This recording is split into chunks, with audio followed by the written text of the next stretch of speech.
Alright guys, it's Miss Thomas. I'm here to show you how to draw a profile portrait without a grid. Materials I have all my sketching pencils. You guys got that bundle.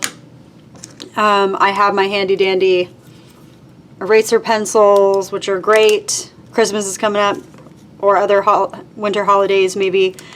If these are something you're interested in, they make great stocking stuffers. I also have the cleaner and my smudger, if I'd like that. Traditional eraser, kneaded eraser, sharpener, and I even have a straight edge ruler in case I need it. So I'm ready to go. I'm going to sit down and get to work.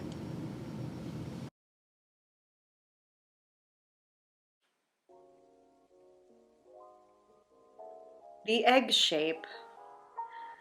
Alright guys, so you're going to want to start out by drawing the egg shape. You really want to be working from your shoulder when you do this. So here, as you can tell, I have a printout.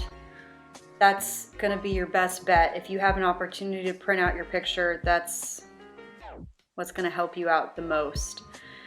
So I'm figuring out the angle first, and I'm laying down that angle. See, I had to adjust my pencil a little bit, and now I've kind of got like, okay, what is the median line of this basic egg shape of the profile that I'm drawing?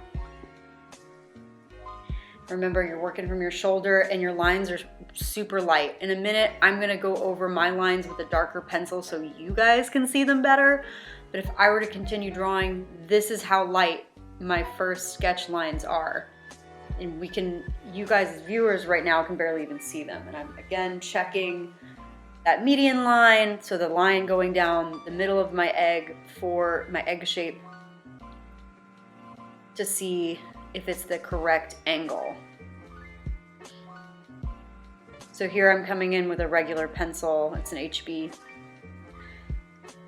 instead of I think I was using a 2H or a 4H. So now it's like a regular number 2 pencil, and I'm going in just a tiny bit darker so you guys get a better sense of what I'm actually drawing. But you want to be working with these like big sweeping movements. You want to be working from your shoulder, not your wrist. And it's just going to help you keep your movements flowy. And in this case, I didn't go super big because I think one of the beautiful things about this person I'm drawing is their afro, and so I wanted to make sure that I had room and space enough to draw that. Pause and do it. Now, step 2, divide into horizontal 4 rows. So I'm going to show you on my reference here how from the top of the head, and I'm going to go ahead and draw that angled median line so you can see it a little bit more. But we have the top of the head. I'm drawing the back of the skull too, because our skull is kind of like a ball, the back of the head. And some canons of proportion even include that.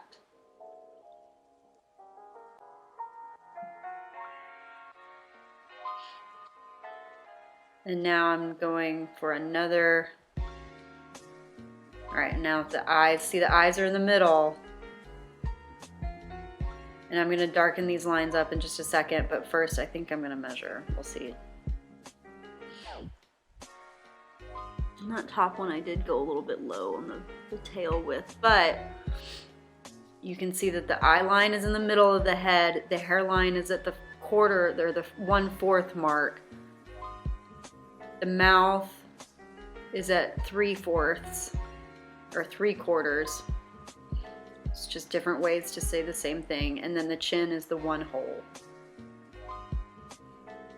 Yay, fractions. So 4 equal horizontal lines, and that's going to tell you, those are going to help keep your drawing in proportion.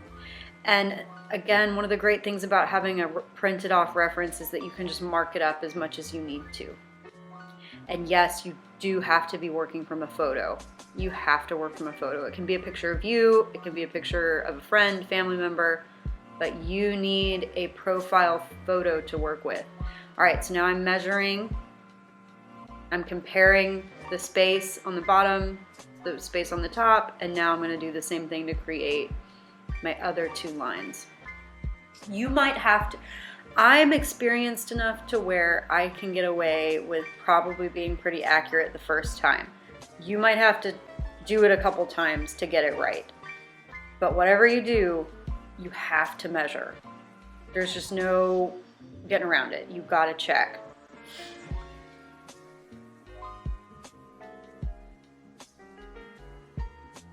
And I did just clean up my lines with my eraser.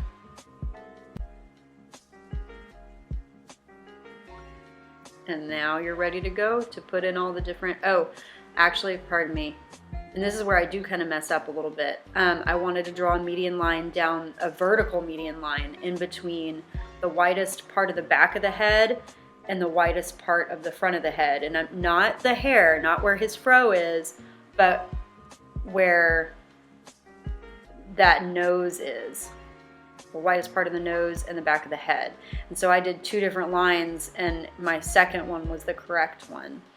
So I'm going to do that here as well, and kind of just, I'm just going to say, well, that's the width. It's sort of where that eye is going to be. Now I'm checking it. Comparative measuring, comparing the space.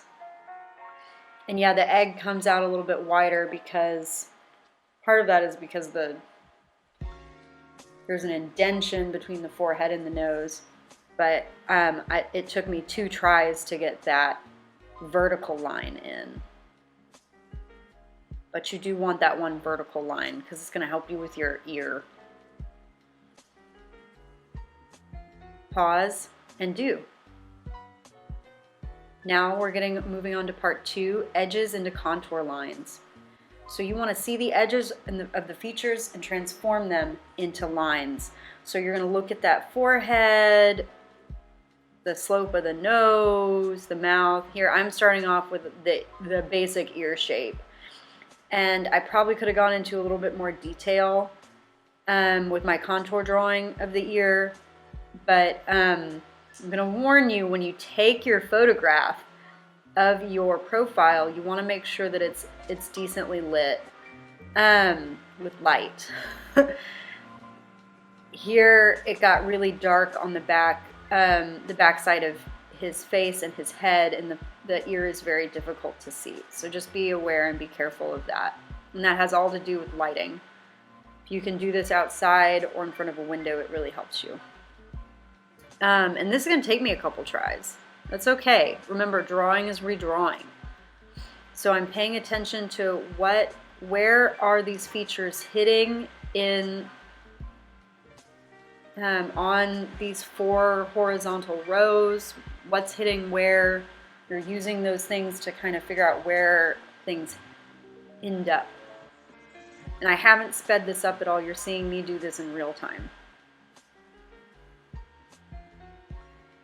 And I really do kind of struggle with the nose into the mouth.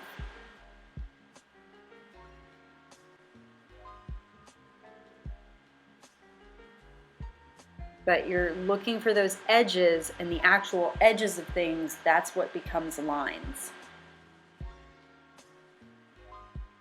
So I'm seeing sort of the edge of the eyebrow.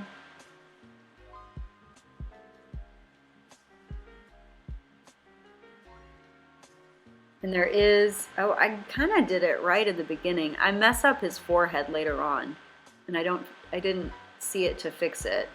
But that's what happens when you do things like make videos. You're like, I wish I had fixed that forehead, because I make it a little bit too much of a bubble later on. Whereas you can see in the reference image, it's a little bit flatter than that. So now that I'm kind of struggling with the nose and the mouth, let me see. Oh, my handy dandy, I noticed my hand was getting dirty. So I got my handy dandy piece of scrap paper which becomes the most important when you are shading, but it's very useful in this stage too. And over here I'm getting frustrated with his nose. All right, I finally figured it out. I needed to draw that sight line so that I could stay in proportion. Just like in your profile features practice with that red line that connects the nose to the chin, I'm going to figure out what is that angle. And I lay my pencil down on it to see the angle, and then I try and draw it in.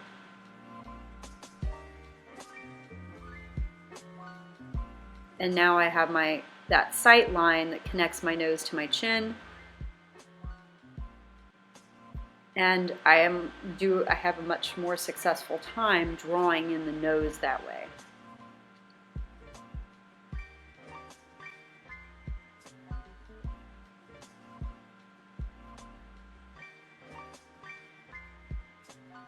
And you guys can tell I have been cleaning up a lot of my sketchier lines. So here I am drawing more from my wrist than my shoulder because they're smaller movements. I'm not having to make like a big sweeping movement. I need to make a smaller one that's a little more controlled.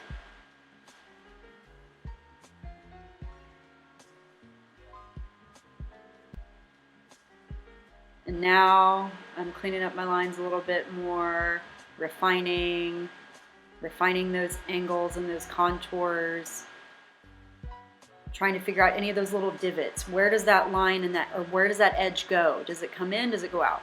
Go ahead and pause and do. Now we're going to clean up our lines in our sketch by erasing. So I'm getting rid of all those sketch lines, median lines, sight lines. They helped me get everything in proportion, but now I don't need them and I can get rid of them. But yes, everyone needs to sketch. All professional artists, for the most part, sketch. Be you a cartoonist, an animator, whomever you are, you sketch. Be careful when you dust away all your eraser marks. There are fancy little brushes that you can use to brush them away. I sometimes use my sleeve, but it is a time when you can smudge your graphite pretty easily. So just be careful of that. Pause and do. Now we're going to refine the contours. So I finished erasing a little bit more, and now I'm coming in and I'm really trying to pay attention to those details. Where do those edges go in? Where do they bow out? What are their angles? I'm trying to be true to what my reference is telling me. I'm looking at my reference and I'm trying to see what's happening. And that's where I messed up on the forehead a little bit. I brought it out too much, but if you look at that reference, it's a little bit flatter. And that's the kind of thinking that I want you guys doing as you're working. You might not even be conscious that you're thinking of it like that, but asking yourself, does this come in? Does this come out? Pause, and it's your turn now. All right, preliminary shading. So you're doing the lighter parts of the value scale at this point. Shading very lightly. If you have picked up the shading pencils, you're using H's. Hair. Hair is very challenging because you need two things to do it well: texture and value. And everybody's hair texture is different. Hair types have different textures. Pause, and it's your turn. Now we're going to add more layers onto your value. So I have that first foundation of value laid down, and they're the lighter ones. I was good, and I shaded all of his hair just to kind of get it out because he's got very dark hair, so we need that.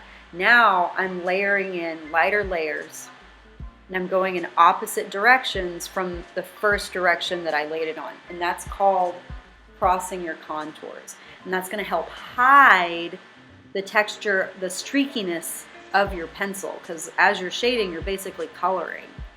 So if you have multiple layers going in opposite directions, that helps hide the streakiness of your pencil line. It's not just about pressure, it's about working in layers. and that disguises the graphite and helps you get it to be the right value.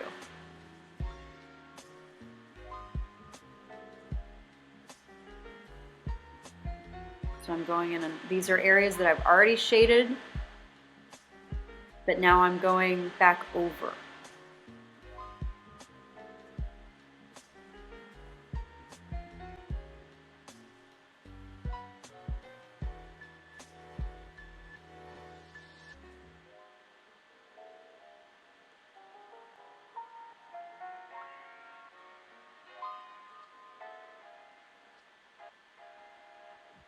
And those pencil click pen erasers, guys, I'm telling you, they're great.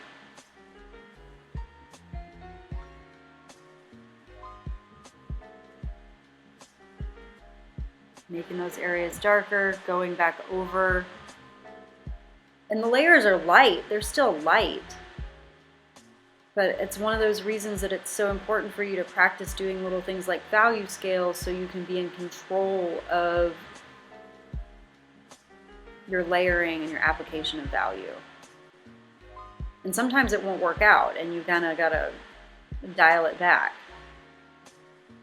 Using your eraser as a form of subtractive drawing, maybe eating some highlights back in. Because in this case, if you're working on white paper, your brightest highlight is the white paper.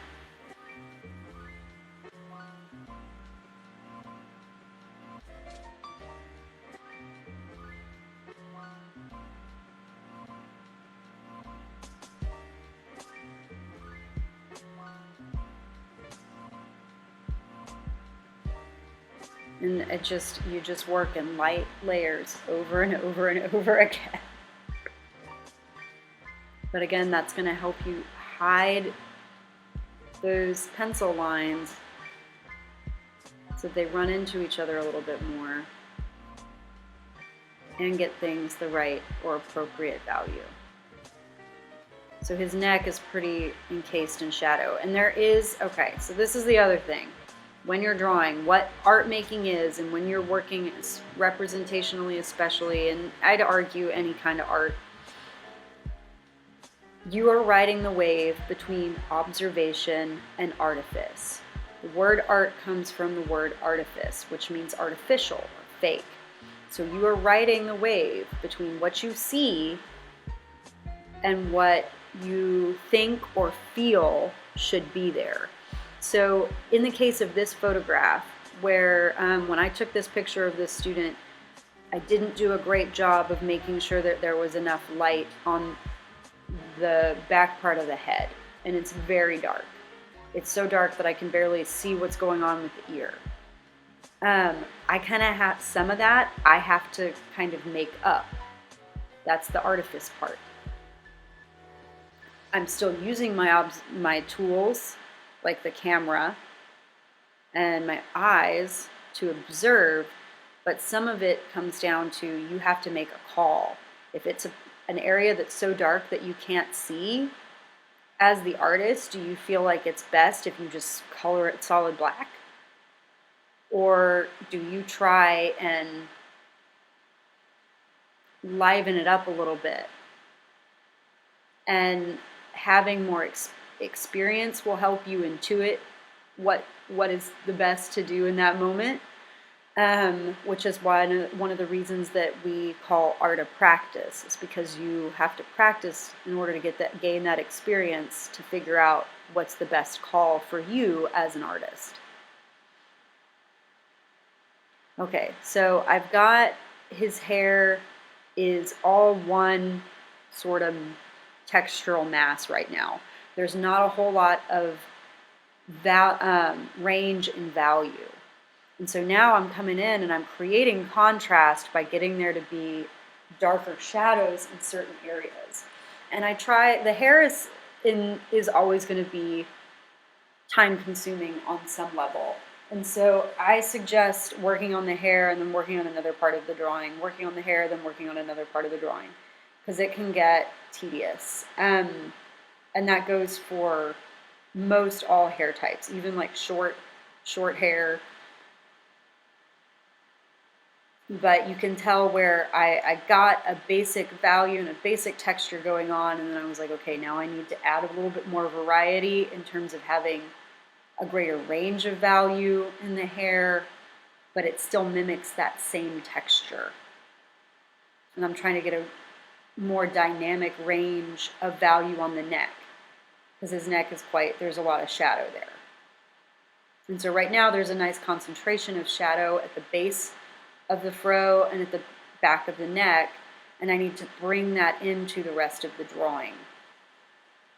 And I'm using my ebony pencil, which is my darkest dark. So that critical thinking that you're using when you're working on your drawing is, how dark does this area get? How light does this area need to be?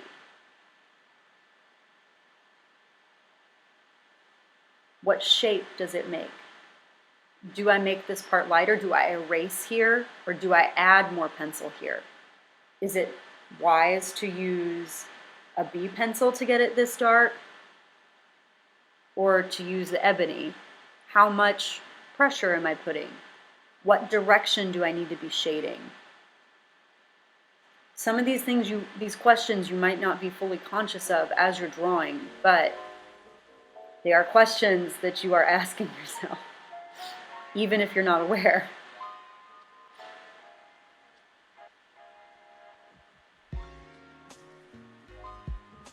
And so I kind of had to cheat on the ear a little bit.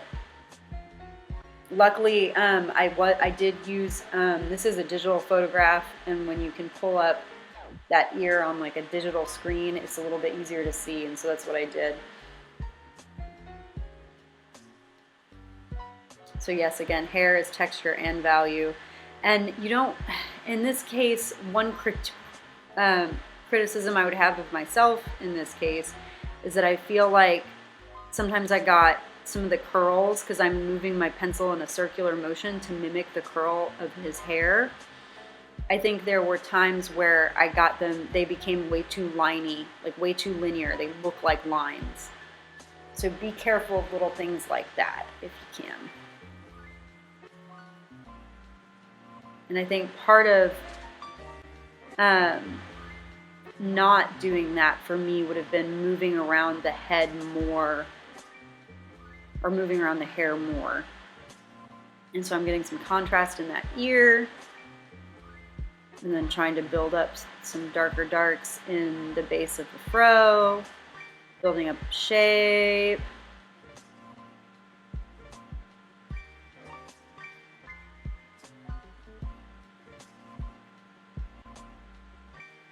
See, that got too liney. It's too much of a line. And then I'm kind of getting like dispersing. You can see it in the reference photo, those little light areas on the outer perimeter of the fro. And so I'm trying to include those in there as well. And so for some of you, this might be as far as you can go with the shading. And, you know, if that's where you are in your practice right now, that's fine. If you're really happy with your drawing and you don't want to push it any further, that's okay. But, look, I finally got some value in on the jacket.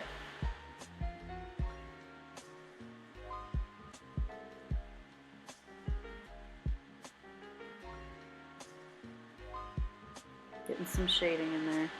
Some shadow. And at this point, I'm pretty much working mostly in ebony.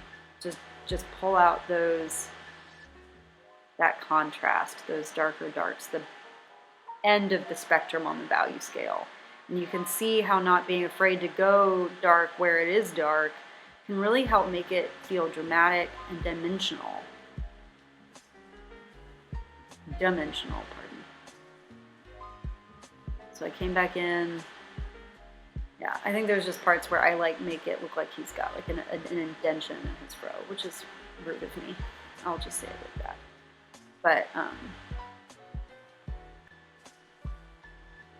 trying to get those little tendrils. I'm trying to, when I'm doing that, I'm trying to move more through and produce less lines. Sharp, sharpen, sharpen. It makes a big difference.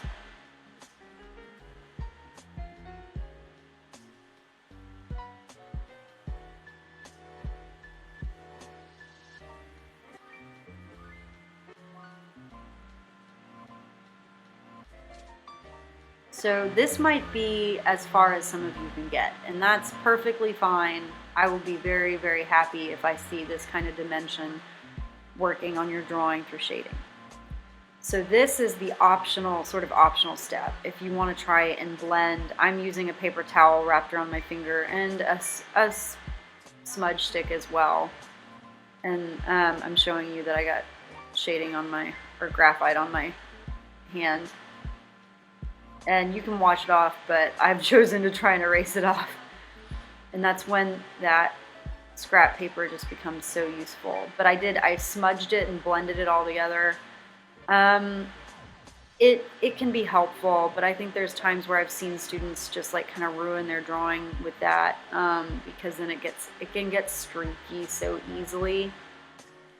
So just be very careful. Like I would maybe even like practice. I think it worked well for the afro itself because I think it produced a really nice texture, and then I was able to go back on top of it and add back in some of the texture, and then create some deeper shadows in the neck as well. Well, thank you guys for listening. I'm excited to see your pieces.